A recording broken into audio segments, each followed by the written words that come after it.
Un signe de perfection et de plénitude, c'est le nombre de signes du zodiaque, des travaux d'Hercule, le nombre des apôtres, le nombre des fils de Jacob,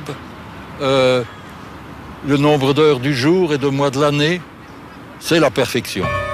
Το στεφάνι που σχηματίζουν τα 12 αστέρια στο μπλε φόντο είναι το φωτοστέφανο της Παρθένου.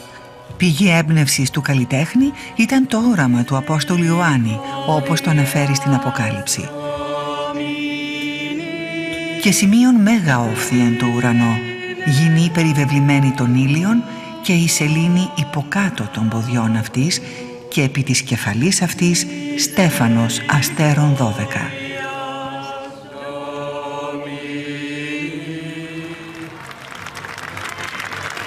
Ωστόσο, η χριστιανική προέλευση του συμβόλου δεν θα αναφερθεί κατά την υιοθέτηση της σημαίας από τα 12 μέλη της Ευρωπαϊκής Ένωσης το 1986. Τα 12 μέλη μιλούν για τον αριθμό των κρατών μελών όπως τη σημαία των Ηνωμένων Πολιτειών. Επιπλέον, στη Γαλλία δεν υπάρχει καμία σχετική αναφορά στα σχολικά βιβλία. Ο χριστιανισμός είναι βασικό επιχείρημα των ανατολικοευρωπαϊκών κρατών που διεκδικούν την είσοδό τους στην Ευρωπαϊκή Ένωση. Η Πολωνία πρωτοστατεί, όπου η Εκκλησία είναι αποφασισμένη να αναπληρώσει το κενό της κομμουνιστικής ιδεολογίας. Εν κατακλείδη, το ευρωπαϊκό σύμβολο είναι αναμφίβολα ένα χριστιανικό σύμβολο.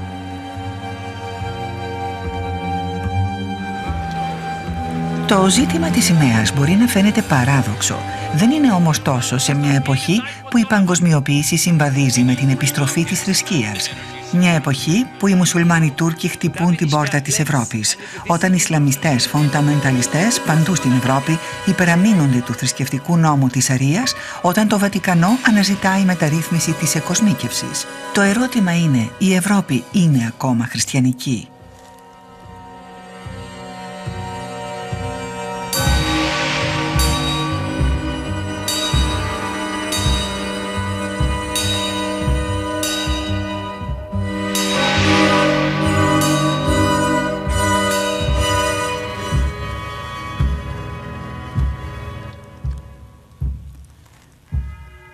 Αυτό το ερώτημα σχετίζεται με την αρχή μιας πρωτοφανούς διαμάχης.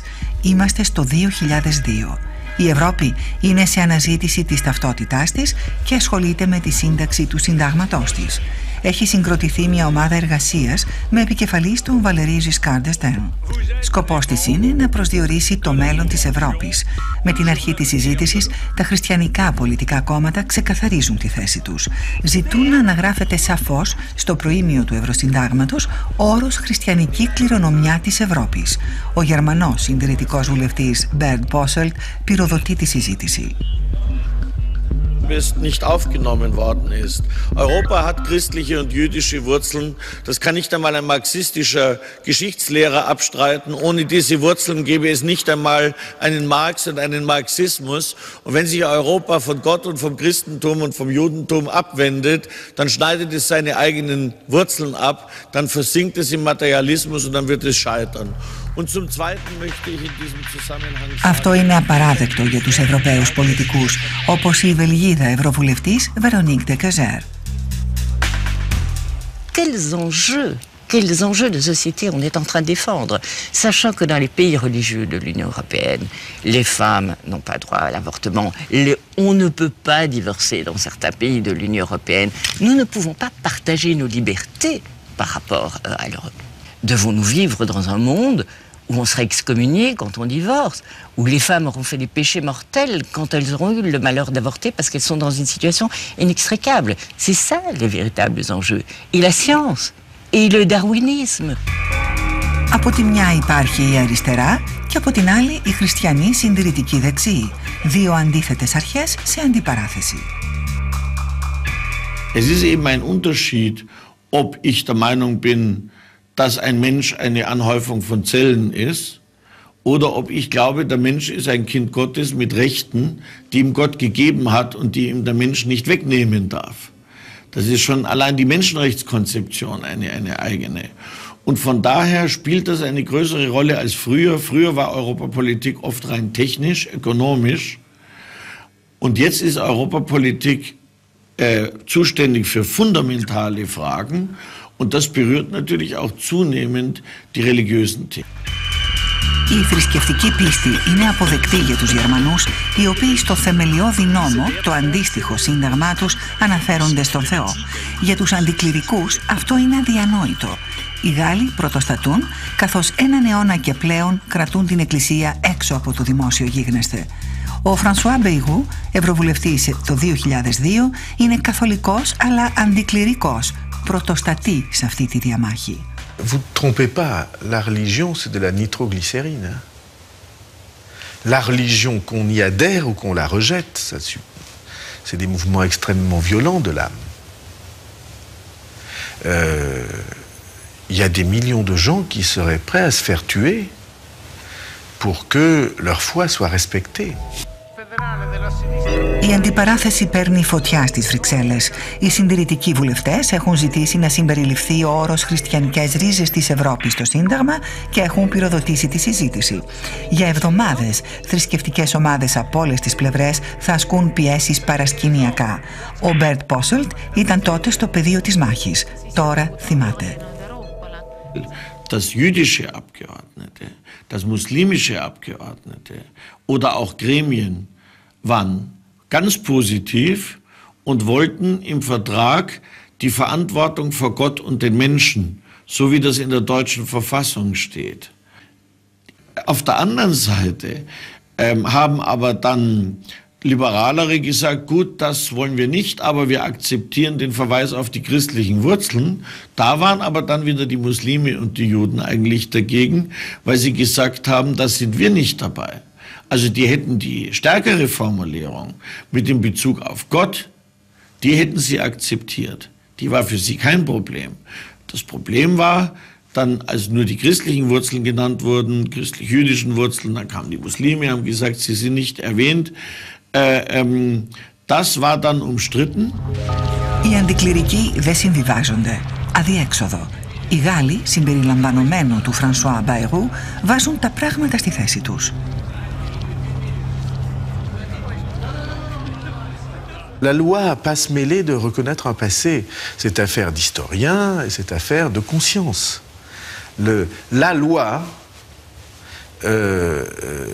on doit lui dire, quand elle veut s'occuper d'histoire, on doit lui dire bas les pattes. Et quand le pouvoir veut s'occuper de religion, on doit lui dire aussi c'est pas ta place. Τελικά προτείνεται μια συμβιβαστική λύση. Η φράση «χριστιανικές ρίζες» δεν θα αναφέρεται στο Σύνταγμα. Θα υπάρχει αναφορά στη θρησκευτική, πνευματική και ανθρωπιστική κληρονομιά της Ευρώπης. Οι χριστιανοί βουλευτές όμως δεν είναι διατεθειμένοι να συμβιβαστούν.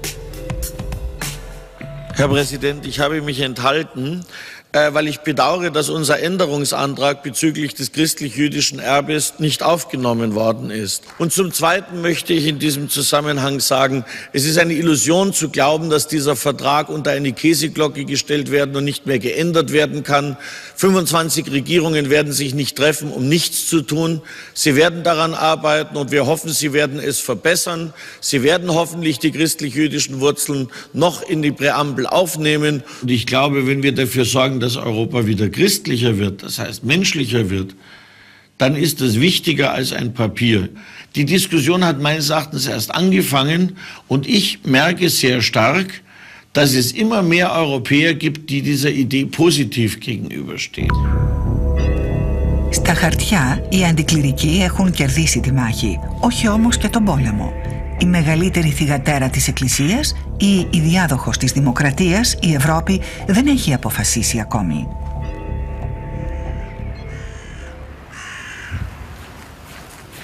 Σεπτέμβριος, Μέγαρο των Ηλυσίων Πεδίων, επίσημη κατοικία του Γάλλου Προέδρου. Παρόντα όλα τα μέλη της κυβέρνησης. Όλοι στέκονται προσοχή, καθώς καταφθάνουν επιφανείς διεθνείς και θρησκευτικές προσωπικότητες.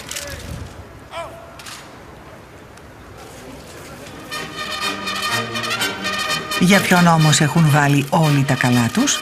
Για τον Πάπα Βενέδικτο τον 16ο, ηγέτη του κράτους του Βατικανού.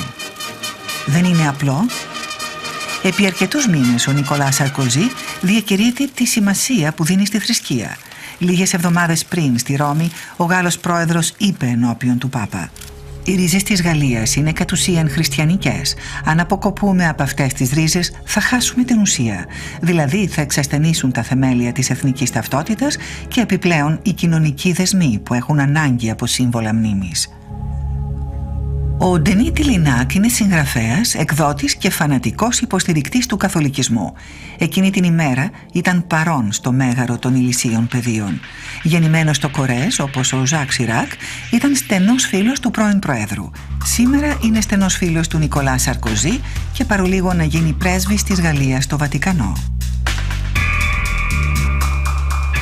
Sarkozy, avec ses qualités et ses défauts, avec son style, déverrouille les inconscients. Quand tu as dit que les racines chrétiennes de la France étaient une évidence, qu'il les revendiquait, ben j'ai été tout simplement ravi. Πρώτη φορά στην ιστορία της Πέμπτης Δημοκρατίας, ένας πρόεδρος καθιστά τη θρησκεία επίκεντρο της δημόσιας συζήτησης. Η συμπεριφορά του πηγάζει από πολιτικά κίνητρα ή από μια διάθεση αμφισβήτησης. Ο Νικολά Σαρκοζή δεν διστάζει να υποτιμήσει τη μορφή σύμβολο των αντικληρικών, το δάσκαλο. Είπε: «Για τη διδασκαλία της διαφοράς ανάμεσα στο καλό και στο κακό, ο δάσκαλος δεν θα καταφέρει ποτέ να αντικαταστήσει τον εφημέριο ή τον πάστορα». Pour quelqu'un qui a la foi, Dieu, il n'y a rien de plus important. C'est plus important que la cité, c'est plus important que la politique. Donc le politique, c'est ce que Sarkozy, en substance, a dit dans son allocution de bienvenue à Benoît XVI à l'Élysée il y a quelque temps. Quelque chose d'aussi précieux, d'aussi essentiel dans le cœur d'un croyant ne peut pas ne pas être pris en considération par le politique, c'est-à-dire celui qui gère la cité. Ένας πρόεδρος που επιβεβαιώνει σαφώς τις χριστιανικές ρίζες της Ευρώπης βάζει φωτιά στο λίκνο του αντικληρικαλισμού. Είναι ο Σαρκοζή ο δούριος ύπος στο Βατικανό ή ο θεματοφύλακας μιας ιστορικής αλήθειας? Ακόμα κι αν οι αντικληρικοί διαμαρτύρονται κατά τη διάρκεια του ταξιδιού του Πάπα Βενεδίκτου του 16ου, η μεγαλύτερη θυγατέρα της Εκκλησίας φαίνεται ότι τραβάει την προσοχή.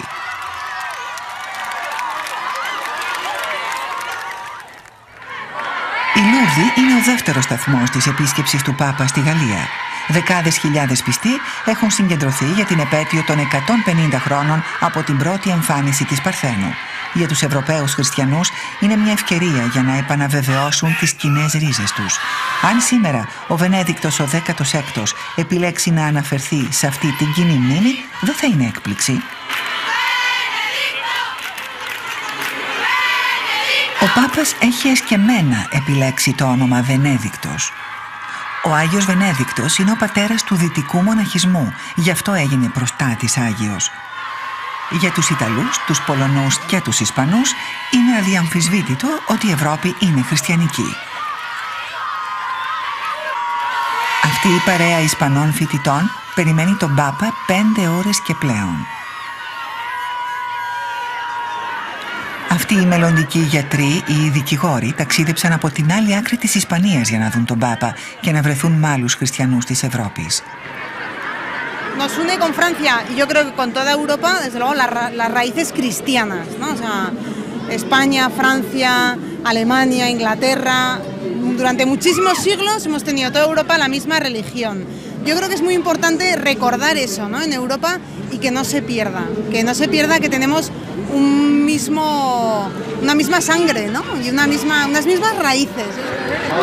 Στη Γαλλία όμως ένας τέτοιος ισχυρισμός δεν είναι αποδεκτός. Για την πλειονότητα των Γάλλων, η μοναδική νόμιμη κληρονομιά προέρχεται από το διαφωτισμό, την Επανάσταση και τον νόμο του διαχωρισμού εκκλησίας και κράτους. Ακόμα κι αν μερικές φορές εθελοτυφλούν σε ό,τι ανατρέπει αυτό το πιστεύω.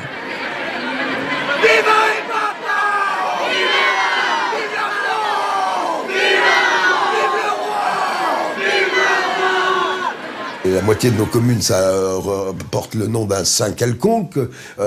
Au détour de chaque virage, en arrivant dans un patelin, une ville, on voit le clocher d'une église, d'une cathédrale. Et quand on lit nos écrivains, quand on regarde, quand on admire nos peintres, on voit bien que tout ça est imprégné, baigne dans la culture judéo-chrétienne et assez largement catholique. L'université, qui est la grande invention du Moyen-Âge, est une institution ecclésiale, évidemment. Et cette université a été la même dans l'ensemble de l'espace européen. D'ailleurs, c'est assez simple. Au Moyen-Âge, là où s'arrête le phénomène universitaire, c'est là que s'arrête l'Europe. Et on peut même dire que la laïcité est d'une certaine manière un fruit de ce grand arbre aussi, puisque la laïcité, elle n'est pas autre chose que rendez à César ce qui est à César et à Dieu ce qui est à Dieu. Parole de l'Écriture, parole du Christ dans l'Écriture. C'est ainsi que s'est structuré un espace. C'est pour ça que l'Europe existe, alors que d'autres continents n'existent que géographiquement. Que nous ne voulions pas aujourd'hui nous définir exclusivement comme chrétiens, j'entends. Mais ce qui est certain, c'est que nous ne pouvons pas renier notre histoire et nos racines.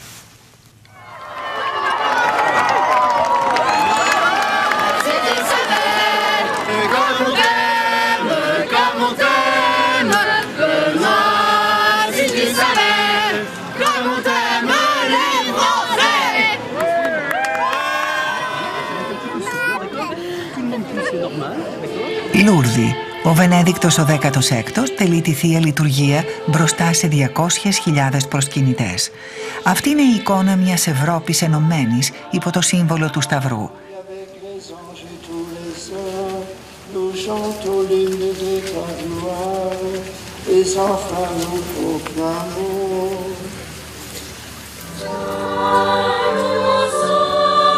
Οι προσευχές διαδέχονται η μία την άλλη.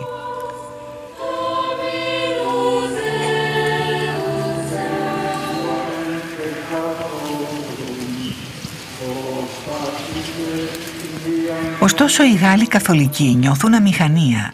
Προφανώς δεν είναι εύκολο να εκφράζει κανείς την πίστη του. Dans d'autres pays, comme au Mexique ou en Espagne, ça paraît beaucoup plus simple, beaucoup plus naturel. En France, il y a une espèce de blocage quand même par rapport à ça, quoi. Enfin, moi, je vois que ça devient ça devient ringard, quoi. C'est tout ce qui est moral et tout ça. Moi, je trouve qu'en France, ça se perd vraiment.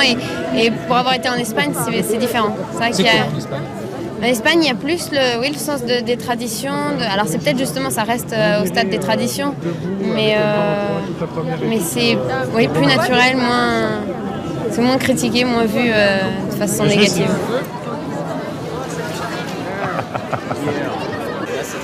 Οι Γάλλοι ξεχνούν τις χριστιανικές ρίζες τους και αυτό έχει κάποιες συνέπειες. Ο Γιωβάν, μέλος της αδελφότητας του τάγματος του Αγίου Ιωάννου, βιώνει αυτή την αλήθεια κάθε μέρα.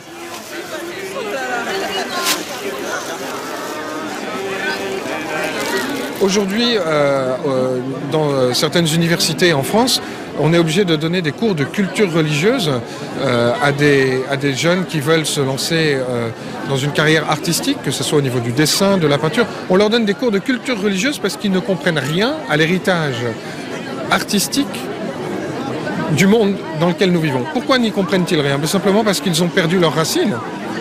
C'est tout. Or, ces racines, elles sont chrétiennes.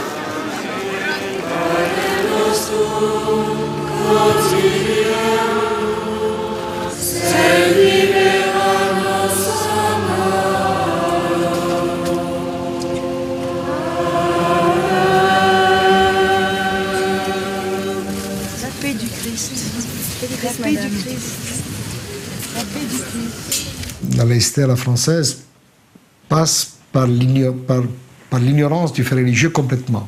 Or, le fait religieux est un fait de culture et de société qu'il faudrait enseigner à condition que ce soit des professeurs d'histoire qui l'enseignent, non pas des imams, des rabbins ou des prêtres.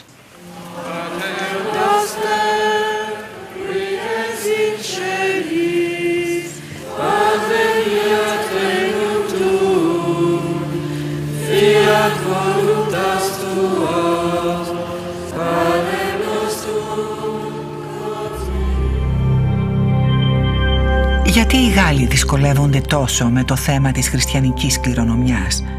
Γιατί να θέλουν να απαρνηθούν τις ρίζες τους? Για να το καταλάβουμε πρέπει να ανατρέξουμε στο 1905. Εκείνη τη χρονιά η Εκκλησία και η Δημοκρατία εμπλέκονται σε άγρια μάχη.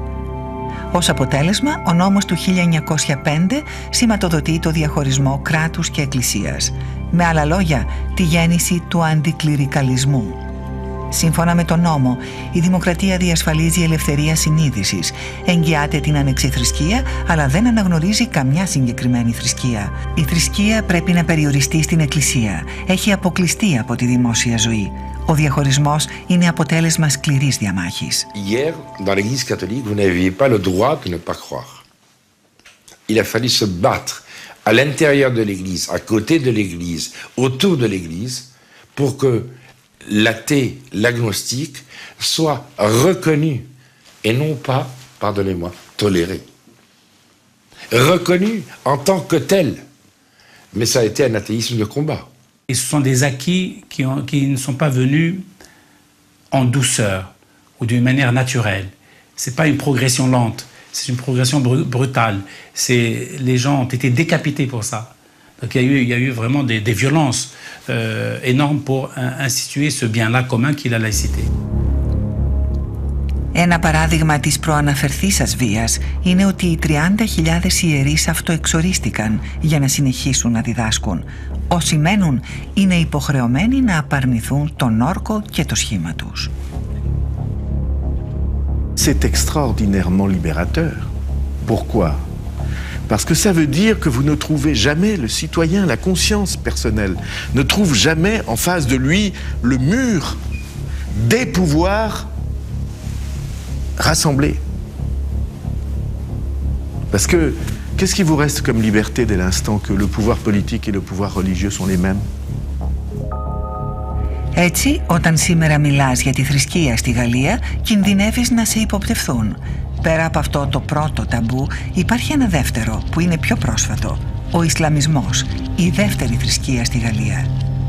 Η απέτηση να αναγνωριστούν επίσημα οι χριστιανικές ρίζες της Ευρώπης ρίχνει λάδι στη φωτιά και όχι μόνο για τους μουσουλμάνους. Προκειμένου να κατανοήσουμε αυτό το ταμπού, ας ανατρέξουμε σε εκείνη την απίστευτη αντίφαση.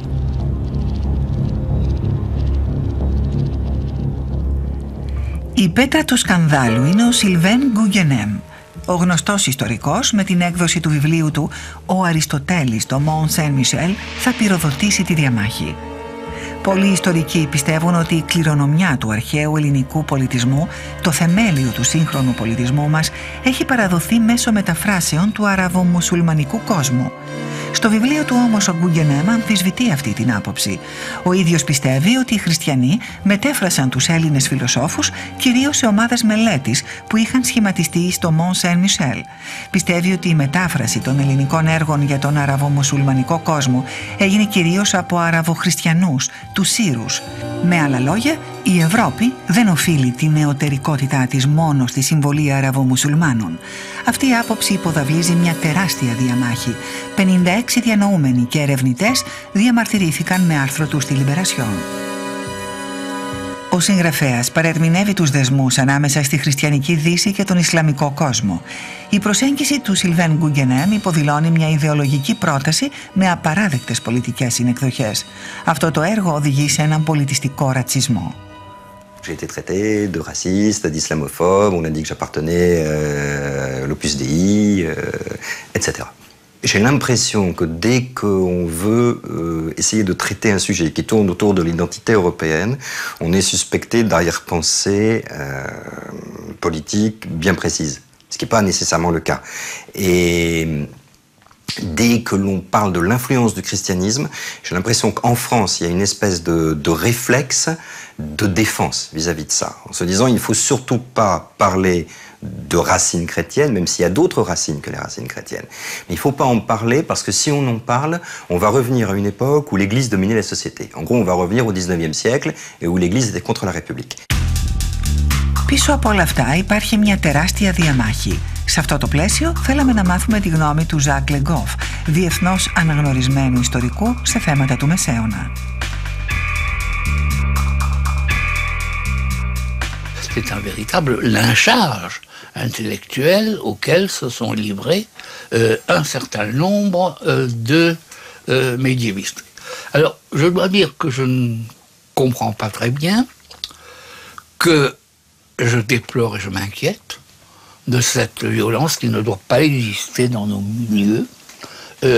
Il faut faire des critiques scientifiques qui peuvent être très dur, mais qui reste dans les limites, justement, de l'esprit critique et de la polémique. On peut lancer un débat, un grand débat, ouvert, documenté sur la question de la place de l'islam dans le passé européen et l'apport de cet islam et des communautés musulmanes qui ont vécu ici par rapport à l'Europe.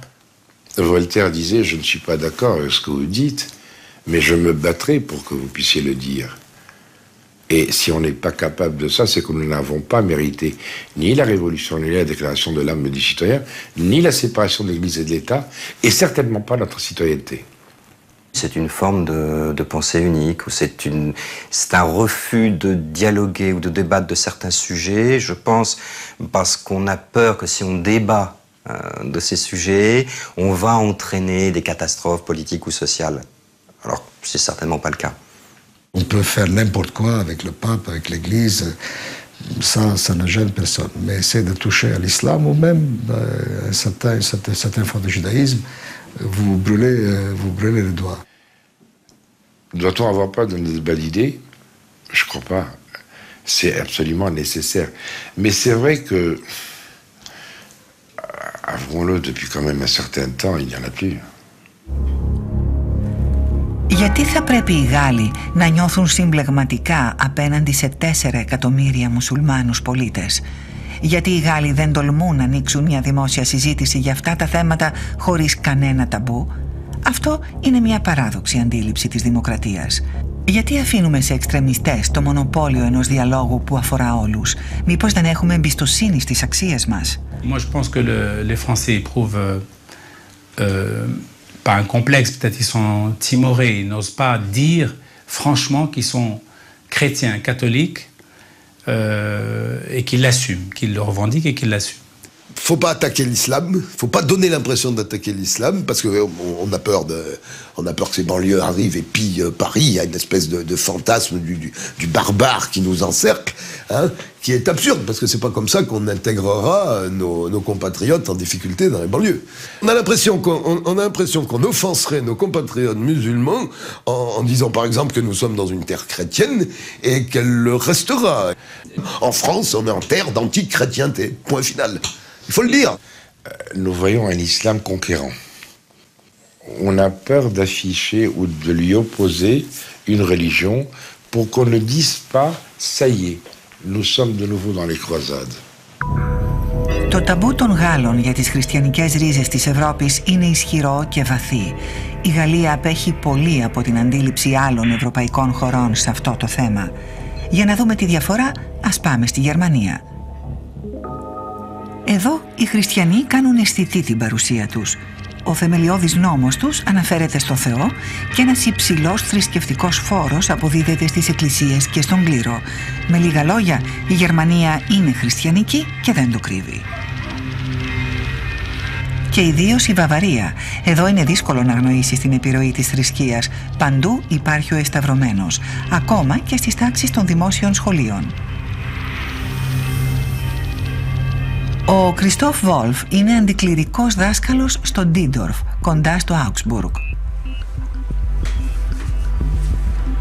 Πριν από λίγες εβδομάδες ζήτησε από τη βαβαρική κυβέρνηση να αφαιρέσει τον εσταυρωμένο από τον τοίχο της τάξης του. Μεταξύ του εσταυρωμένου και του μαύρου πίνακα, ο Κριστόφ Βόλφ έκανε την επιλογή του. Στη Βαβαρία όμως οι άνθρωποι δεν δέχονται κάτι τέτοιο. Ο τύπος διαμαρτύρεται. Σύντομα στον τηλεφωνητή του ακούγονται προσβλητικά μηνύματα.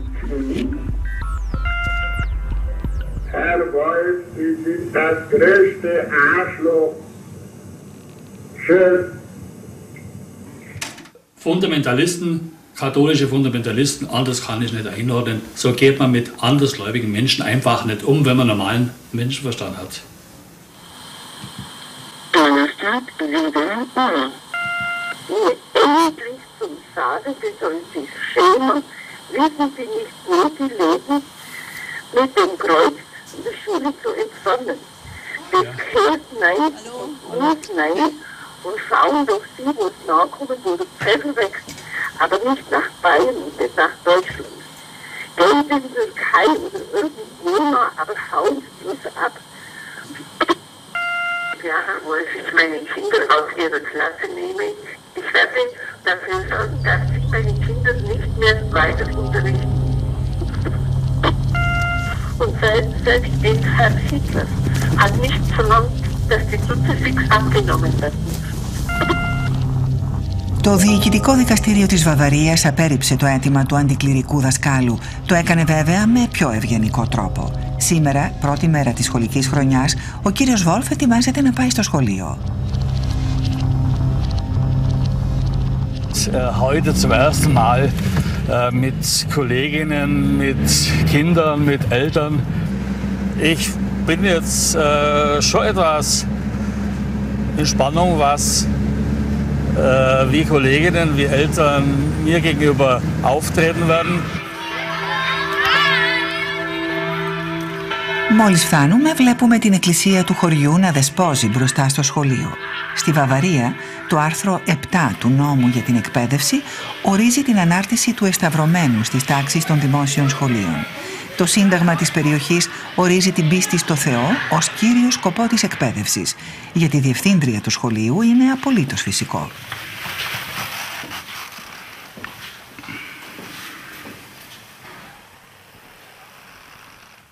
Das Kruzifix ist immer schon hier gewesen und immer in dieser Form. Man hat auch schlichtere Kruzifixe, wo man nur das Kreuz hat, ohne Korpus, aber bei uns sind sie mit Korpus. Herr Wolf hat mich gebeten, das Kruzifix in seinem Unterrichtsraum abzuhängen, weil er nicht mit dieser Weltanschauung, weil er nicht an Gott glaubt. Und ich muss mich ans Gesetz halten und musste diese Bitte abschlagen. Der Religionsunterricht ist Pflichtunterricht und Vorrückungsfach in Bayern. Der Religionsunterricht ist so aufgebaut, dass wir in der Grundschule 2 bis 3 Stunden pro Woche evangelischen und katholischen Religionsunterricht haben. Für bekenntnislose Kinder ist ein Ethikunterricht eingerichtet. Ebenso schön ist es, dass mit den Kirchen eng zusammengearbeitet wird. Wenn wir Schulgottesdienste haben, bereiten die Pfarrer und die Lehrerinnen und Lehrer das gemeinsam vor, sodass wir immer kindgerechte Gottesdienste haben.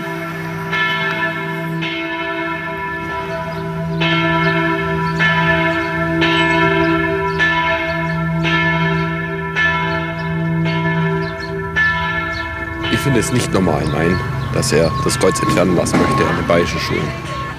Ich finde, dass wir hier in Deutschland auch auf der christlichen Ordnung aufbauen, ja, abendländischen christlichen Ordnung, und dass eben das als Zeichen des Kreuzes mit in die Schule gehört.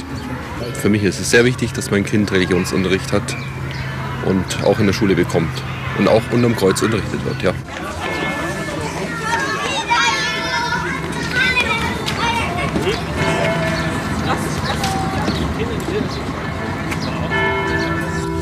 Also im Grunde genommen geht es mir halt darum, diese Trennung zu halten, dass der Staat nicht über die Religiosität der einzelnen Mitbürger entscheidet, auch nicht der Kinder. Wir hatten ja auch dieses Beispiel damals in der DDR, wo das konträr gesehen wurde, wo der Staat auch eingegriffen hat, und zwar dahingehend, dass er eine Religionsausübung sehr erschwert bzw. fast ganz verboten hat. Hier haben wir etwas anderes, das wird eben sehr gefördert, und meine Meinung ist einfach, dass sich der Staat grundsätzlich aus dieser Entscheidung heraushalten sollte. Στη Γερμανία, αν ο θεμελιώδης νόμος δεν ορίζει την ανάρτηση του εσταυρωμένου στα σχολεία, εφαρμόζεται ο νόμος των ομόσπονδων κρατηδίων. Επομένως, ο εσταυρωμένος θα συνεχίσει να υπάρχει στις σχολικές τάξεις της Βαβαρίας. Gerade schön wieder daheim zu sein. Kein Kruzifix hängt, keine Madonna, kein Heiligenbild. Endlich ein normaler Haushalt und kein Ikonen- oder Kruzifixhaushalt. Verlassen denke ich wohl, dass ich bei mir zu Hause kein Kruzifix habe. Ich schaue nach dem Wetter, schaue zum Nachbar rüber und da hängt wiederum ein Kruzifix. Muss man tolerieren, ich verstehe es nicht. Για να καταλάβουμε καλύτερα την απανταχού παρουσία της θρησκείας στη Γερμανία, θα πάμε στα καταπράσινα προάστια του Μονάχου, 180 χιλιόμετρα από εδώ. Είναι Κυριακή πρωί, τελευταία ημέρα των περιφερειακών εκλογών. Στη Βαβαρία, την ημέρα των εκλογών, επικρατεί πάντα το ίδιο σκηνικό. Τα αριστερά κόμματα βρίσκονται μπροστά από το Δημαρχείο και τα δεξιά μπροστά από την Εκκλησία. Στην ήσυχη βαβαρική εξοχή επικρατεί κατανυκτική ατμόσφαιρα. Ο Ντομινίκ Στόιμπερ εκπροσωπεί το Χριστιανικό Συντηρητικό Κόμμα. Στη Βαβαρία η θρησκεία είναι ισχυρό προεκλογικό επιχείρημα. Η διαφήμισή της μπορεί να αποφέρει περισσότερες ψήφους. Also für mich sind es die konservativen Werte, die sehr wichtig in der Politik sind. Der letzte Kandidat hier im Landtag, mein Vater, hat 72% der Stimmen geholt im Stimmkreis. Mal schauen.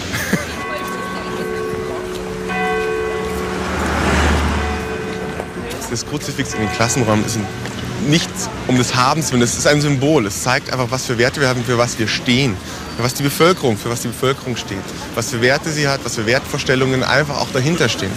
Das ist eine Lebensweise, was auch dazu gehört. Und deswegen ist es für uns wichtig, dass das Kruzifix oder das Kreuz in den Kirchen, also nicht nur in den Schulen, auch in den öffentlichen Amtsstuben drin ist.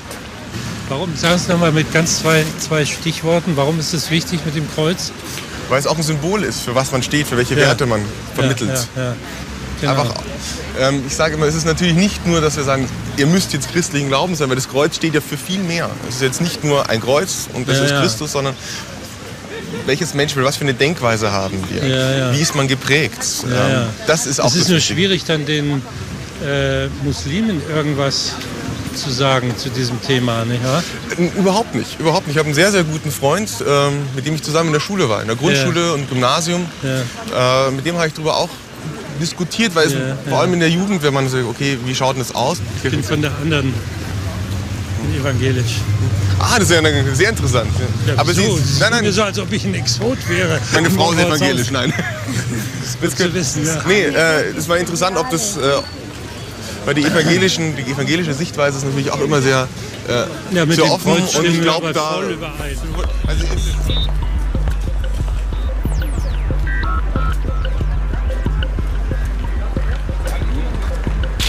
alles drin, Programm, am Stimmkreisprogramm, natürlich ein Urbahnprogramm. Wir haben darauf reagiert, die CSU hat darauf reagiert, wir waren sehr stark dafür und haben uns auch eingesetzt, dass das christliche Menschenbild auch in der europäischen Verfassung, die ja hoffentlich irgendwann mal bald kommt, darin verankert wird.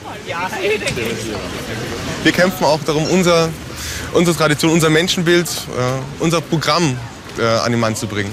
Schauen wir, ob es uns gelingt. Αν είσαι Γάλλος, σίγουρα θα εκπλαγείς με αυτά που συμβαίνουν στη Βαβαρία. Ωστόσο, κι αλλού στην Ευρώπη, όπως στην Πολωνία, στην Ιταλία ή στην Ισπανία, συμβαίνει κάτι αντίστοιχο με αυτό που μόλις είδαμε στη Γερμανία και όχι κάτι αντίστοιχο του γαλλικού αντικληρικαλισμού. Για να βεβαιωθούμε, ας πάμε στις Βρυξέλλες. Εδώ κάθε μέρα στις 8 το πρωί, χιλιάδες Ευρωπαίοι δημόσιοι υπάλληλοι γεμίζουν τα γραφεία 70 κτηρίων και εργάζονται για την επίτευξη του οράματος της Ευρωπαϊκής Ένωσης. Πριν όμως βρεθούν στον τόπο εργασίας τους, κάποιοι σταματούν σε αυτό το παρεκκλήσι που βρίσκεται ανάμεσα στο Ευρωπαϊκό Συμβούλιο και στο Ευρωπαϊκό Κοινοβούλιο. Ως εδώ δεν υπάρχει τίποτε το συγκλονιστικό. Μόνο που αν περιμένουμε λίγο θα διαπιστώσουμε ότι αυτός ο τόπος θρησκευτικής λατρείας αναμειγνύει παράδοξα την πολιτική με τη θρησκεία. Αυτοί οι κοινοβουλευτικοί υπάλληλοι, οι ευρωβουλευτές και άλλα μέλη της Κομισιόν λένε περίεργες προσευχές.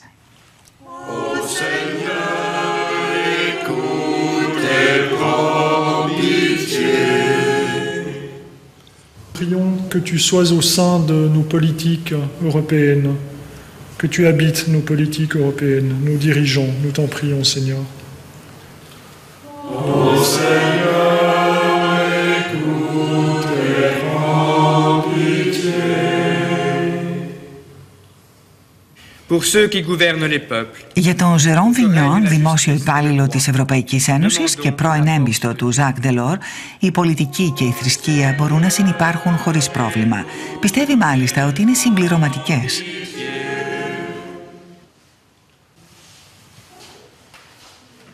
Ce lieu représente quelque chose qui est vital, à mon avis, pour la construction européenne.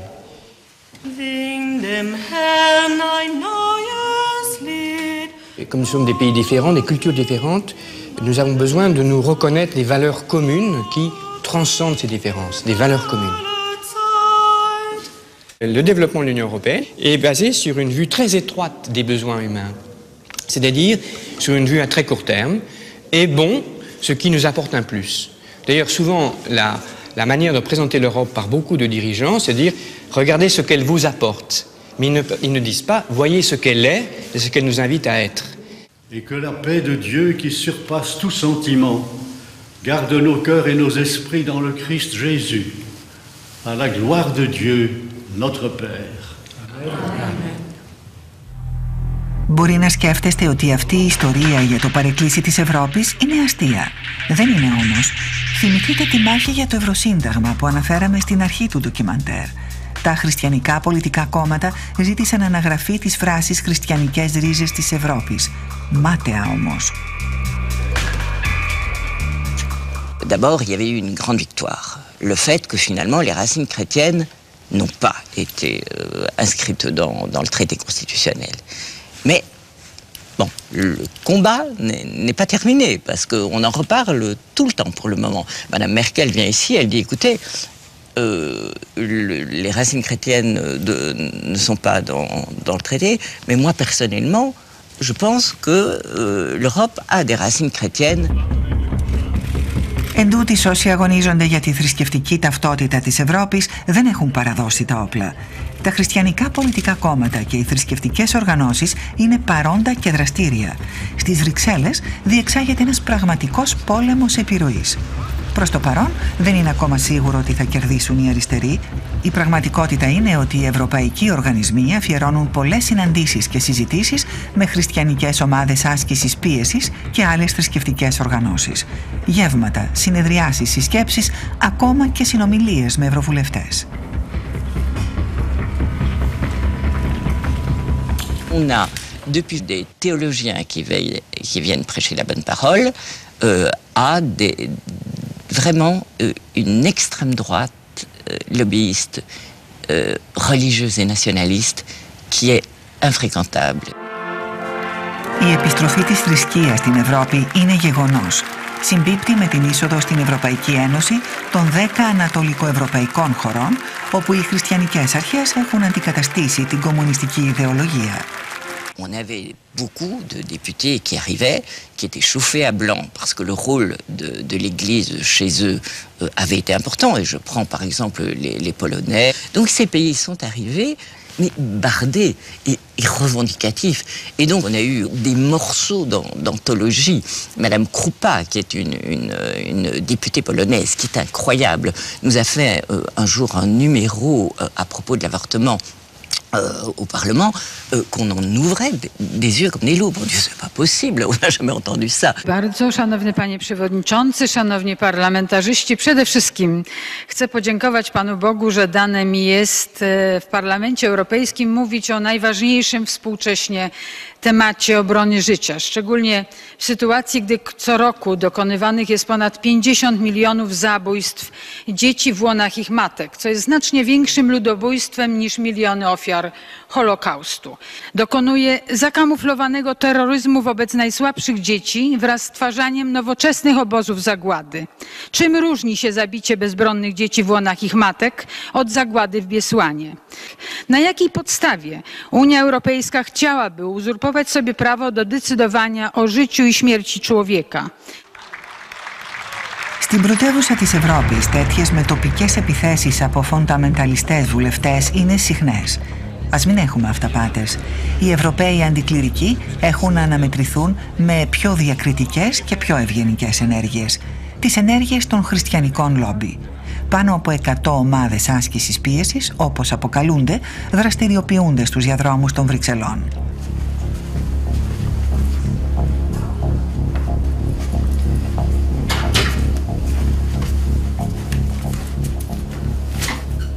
Ces lobbies interviennent dans absolument tous les domaines, dans tout ce qui va intéresser demain les Européens.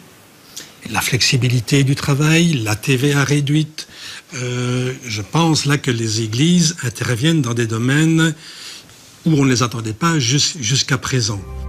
Η ιστοσελίδα Eurofam, ακρονίμιο των ευρωπαϊκών οικογενειών, είναι ένα παράδειγμα. Αυτή η ιστοσελίδα βαθμολογεί τους βουλευτές ανάλογα με τις ψήφους τους σε ηθικά θέματα. Κάθε βουλευτής έχει τον έλεγχό του, όπως το σχολείο, όπου αναγράφονται το όνομα, το φύλο και η ηλεκτρονική διεύθυνσή του. Κάθε ψήφος του βαθμολογείται με ένα συν ή ένα πλην, ή η απουσία αυτών με μια πράσινη ή κόκκινη βούλα. Δεν είναι δύσκολο να διαπιστώσεις τι θεωρείται καλό και πού ανοίγουν οι πύλες της κολάσεως.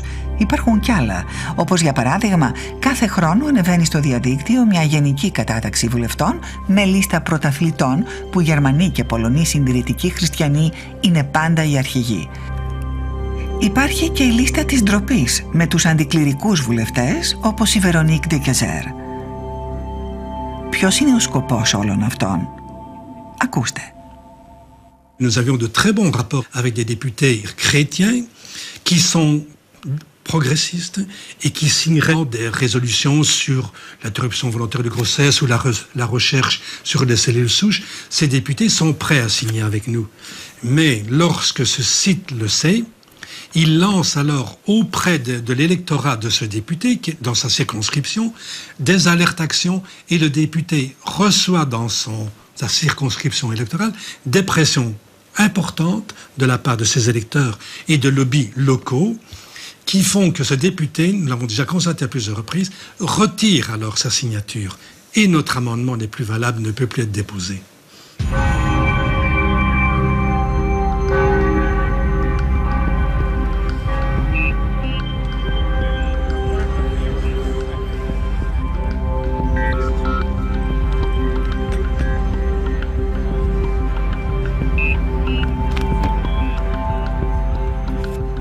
Ici, il y a des députés qui sont pour le créationnisme et qui le disent. Alors, est-ce que c'est ça l'avenir de l'Europe? Moi, je dis, c'est pas nous qui sommes ringards. Mais l'Europe regarde dans le rétro. Hein. Bon, qu'il y ait eu une influence importante, évidemment, de la religion pour créer l'Europe, mais que, justement, il y ait eu un sursaut contre l'obscurantisme avec les Lumières, pour lutter contre ça. Moi, j'ai pas envie de revenir à l'obscurantisme, mais les laïcs devraient être beaucoup plus vigilants, beaucoup plus fermes. Τελικά η Ευρώπη έχει ιουδαϊκές χριστιανικές ρίζες. Δεν υπάρχει αμφιβολία γι' αυτό. Είναι όμως αυτός λόγος για να νιώθουμε ντροπή? Δεν υπάρχει κανένας λόγος να νιώθουμε έτσι. Πρέπει να συμπεριληφθεί στο Ευρωσύνταγμα. Οι ευρωβουλευτές είπαν όχι. Πρέπει να παραμείνει έτσι? Τώρα είναι η σειρά σας να απαντήσετε. Μετάφραση Αφροδίτη Κοσμά. Αφήγηση Αθηνά Σωτηροπούλου. Τεχνική επιμέλεια Νίκος Γκοσές. Μίξη ήχου Χρήστος Σιδηρόπουλος. Επιμέλεια μεταγλωτισμού, τμήμα υποτιτλισμού, μεταγλωτισμού και ελέγχου, διεύθυνσης προγράμματος ΕΡΤ.